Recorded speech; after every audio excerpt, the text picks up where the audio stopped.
Joining me today is Russell Smart, Chairman of the National Scouting Museum Task Force, a part of the Philmont Scout Ranch Committee. And today we're going to be looking at one of the fundamental components of the scouting program, not just the patrol method, but how patrols are identified. Russell, tell us how the whole identification of patrols came about and why it was important.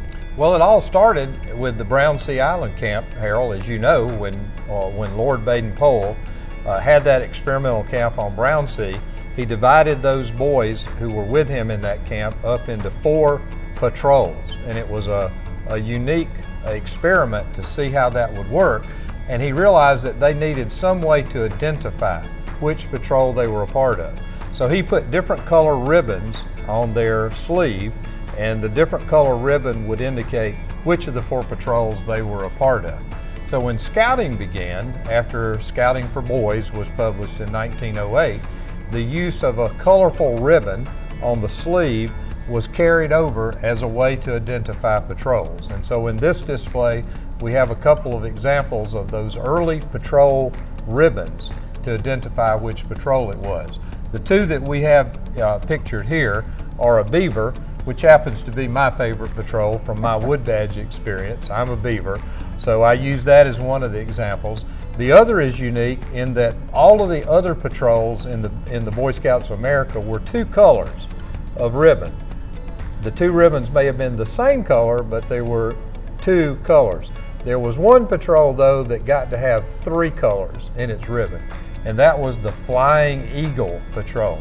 And so their patrol ribbon had 3 colors. Guess what? Red, white, and blue.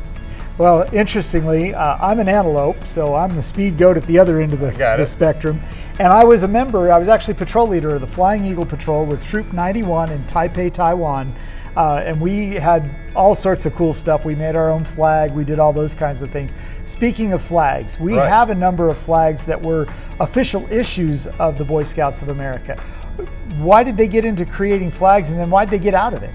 Well, we had flags because, again, the patrol wanted to have something to show its colors, to identify, and patrol flags were a great way to do that.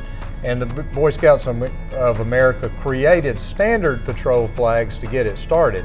Ideally, though, a patrol will create its own flag, right? Mm-hmm. And it will be unique and special for them. Perhaps it'll still use one of the standard critter names, but it would be a unique design.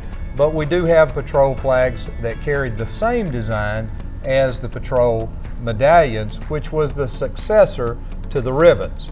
So the ribbons, can be ripped off, torn off, damaged. So later, the next iteration of the patrol medallion or patrol identification were felt red squares, again with the critter, the emblem, on the silk screen onto the felt, surrounded by a black border. Then they went from the square to a round. That's where we still are today.